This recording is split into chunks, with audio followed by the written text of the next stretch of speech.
Welcome to part 3 of 3 in the presentations for assignment 1 in the Award to Education and Training level 3. Perhaps one of the lesser known areas of the role of the teacher is about being compliant with legislation. This part of the assignment is self-study via independent learning, and this short presentation will guide you through what you need to research to include in your assignments. There is also a guidance sheet available for you on Moodle which recaps this information and gives a suggestion as to how you could best present the information that is needed. So what we're going to look at in this very short presentation is about summarising key aspects of legislation, regulatory requirements and codes of practice relating to your own role and responsibilities. The two key points to think about within this is summarise. So you don't need to go into great detail about the legislation that you're writing about. What you need to do is imagine that you're explaining this to someone who knows nothing about the legislations, and how can you give them the information without actually overwhelming them with information. The second part, which is important, is relating it to your own role and responsibilities.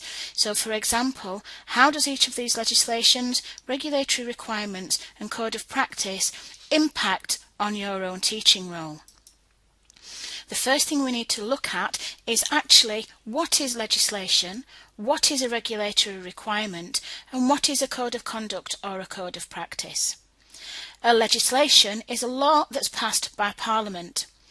Regulatory requirements are specific to certain industries, so for example COSH if you work with restricted chemicals. And a code of conduct or practice may vary depending upon the sector in which you work and the organisation for whom you work. So for example, as a teacher in FE, your code of practice is laid down by the Education and Training Foundation, more commonly referred to as the ETF. So for your assignment, you will need to research, summarise and write about all of these legislations. So I want you to look at the Children's Act 2004 and the Protection of Children's Act 1999.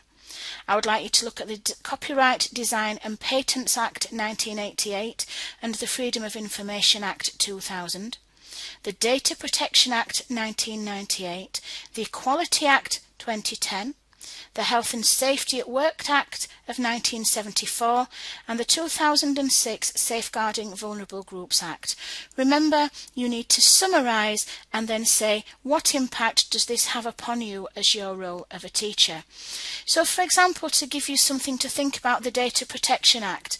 The Data Protection Act means that we can only keep information and data for the reason that it was collected.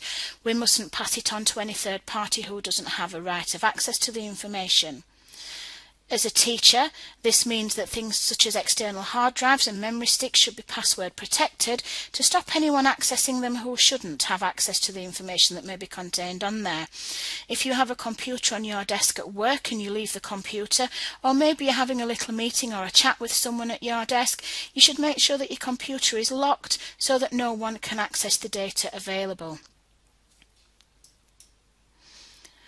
When we're looking at the regulations for your assignment, I would like you to pick two of the following regulations. Choose the ones that are most relevant to your current role. So, the Control of Substances Hazardous to Health, or more commonly known as COSH 2002, and RIDDOR Regulations 1995, the Food Hygiene Regulations of 2006, Health and Safety Display Screen Equipment Regulations 1992, which is about the safe use of computers, Manual Handling Operation Regulations 1992, and Regulatory Reform Fire Safety Order 2005. And then, in relation to codes of practice, I would like you to specifically write about the Education and Training Foundation professional standards. If you click on the link here, you will find a video that tells you about the professional standards and relating them to the teaching industry. Remember that there is a guidance worksheet available for you on Moodle to help you research and present this part of your assignment.